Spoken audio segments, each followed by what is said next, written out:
Derek? I'm sorry.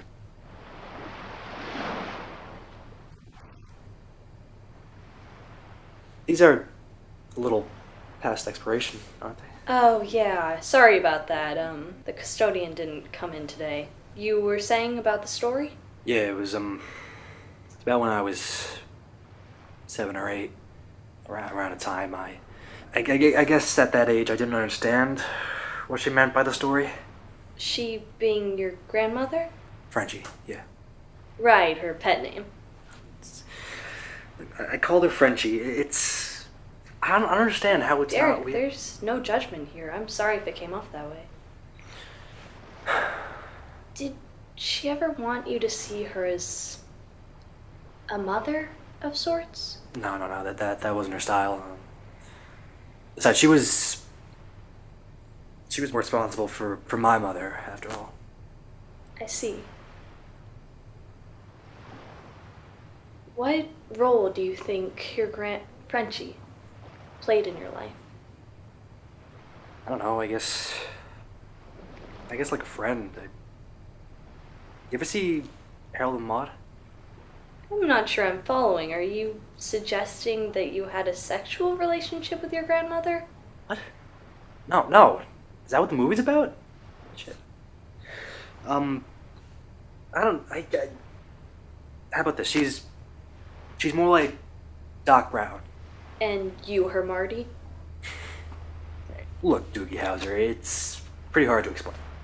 Derek, you make that joke almost every session now. Are you still questioning my medical credentials after all this time?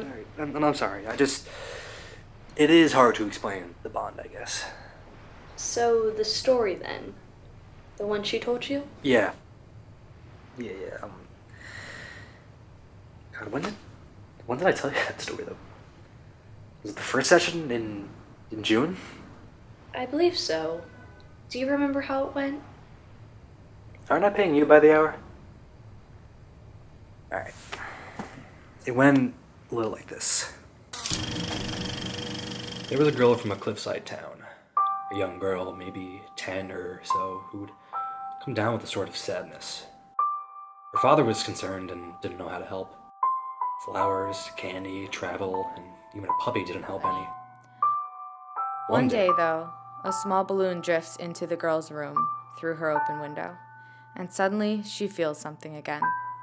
She can enjoy food, music, and life once more. She ends up carrying this balloon around with her to keep it by her side and not let it pop. As she grows older, it grows too. Eventually, this good thing begins to come to an end. The girl feels less and less, until the only thing she has again in life is this chore of a balloon. When she sees it's grown to its fullest potential, she leaves it by her side and walks right off the edge of the cliff at her home. But the balloon tries to save her. It wraps its string around her wrist, and as she jumps, it goes down with her.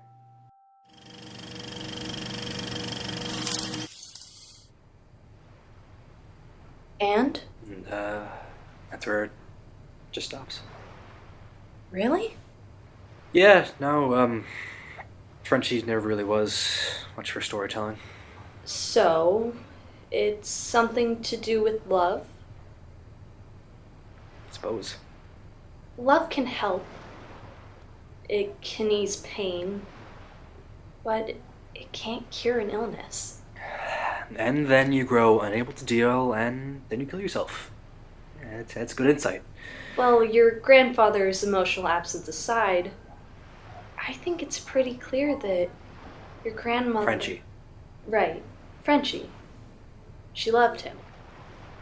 Being her partner, besides the infidelity you told me about. Loving her and eventually following her to death when he succumbed to his dementia. He was the balloon. Inevitably. Now, if you heard it from her, you know that the balloon was the girl, or whatever the fuck. It's whatever the fuck was keeping her from doing it sooner. And only a few days after you moved to that job in New York, right? Yeah. Happy fucking birthday. Doc, the police gave me an envelope they found in the same room where they found her. Oh, I wasn't aware. Yeah, it's, I wasn't sure if it was the right thing to open it. You recently received this envelope? It's part of the investigation, so they gave it to me when the case was closed. That was 3 months ago then. Well, I wish you had told me about it, but you haven't read it yet? No, it's back in my apartment.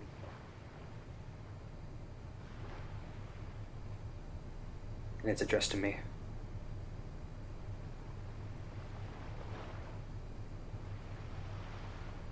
Do you think I should read it? Derek, I'm shocked. Are you actually asking for my professional opinion? Yeah, if you have one, might as well hear it. Well, ultimately it's up to you. Yeah, great.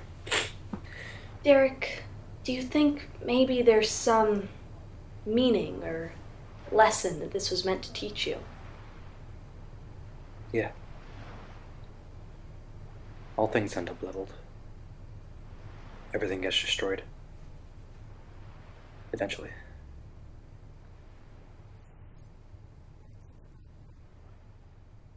I don't know.